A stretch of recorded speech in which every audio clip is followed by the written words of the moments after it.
Bonjour, dans cette vidéo d'aujourd'hui, on va voir un peu plus de fonctionnalités sur le module employé.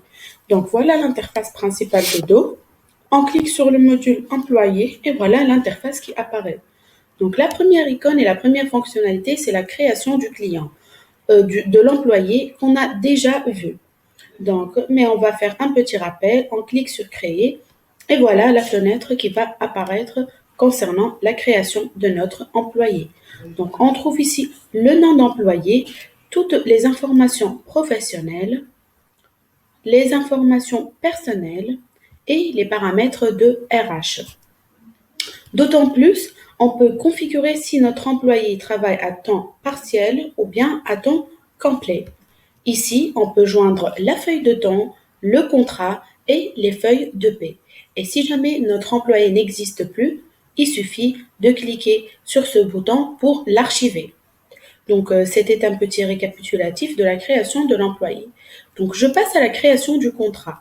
Mis à part la création du contrat à partir de l'employé, on peut cliquer sur contrat et créer.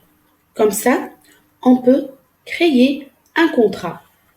Donc, une fenêtre qui va apparaître. Donc, on indique le nom le nom ou la référence du contrat.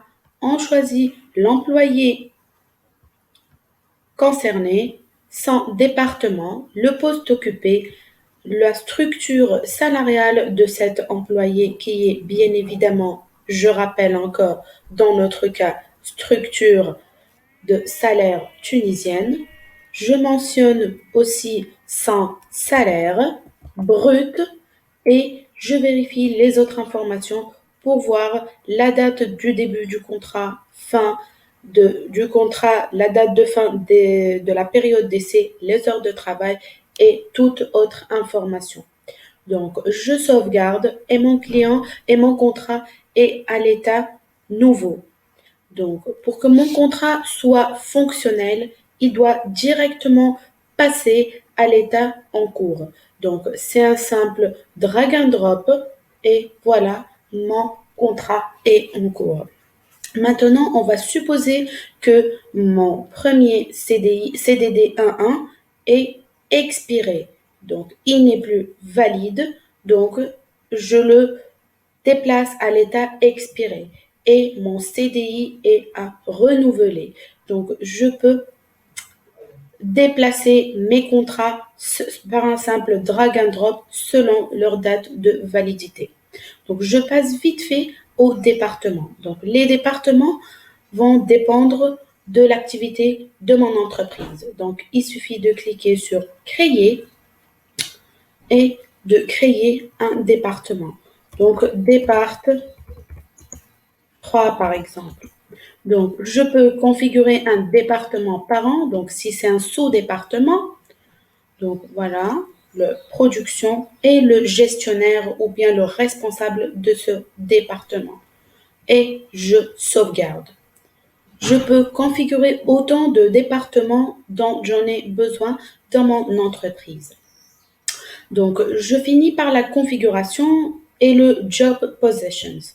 Donc, le job position, c'est des postes occupés par les employés dans mon entreprise, le nombre d'employés actuels, les nouveaux employés prévus, le total d'employés prévus et les employés recrutés. Donc, ici, on a Sales Manager. Donc, je peux créer et je vais commerciaux, par exemple, les commerciaux. Donc, les commerciaux de mon entreprise. Donc, le département, c'est le département commercial normalement. C'est le sales. Donc, nouveau employé prévu. On va prévoir 5 employés et je peux ajouter une description du poste. Donc, je sauvegarde et là, j'ai des recrutements en cours. En fin de recrutement, je peux mentionner que j'ai fini mes recrutements, j'ai recruté toute personne nécessaire à ce département et je peux ainsi arrêter mon recrutement et l'état se change de recrutement en cours à pas de recrutement. Donc, je clique sur arrêter le recrutement et c'est bon, j'ai tout fini. Donc, c'était une brève explication et récapitulative du module employé. Je vous remercie ainsi pour votre attention et au revoir pour des nouvelles vidéos. Merci.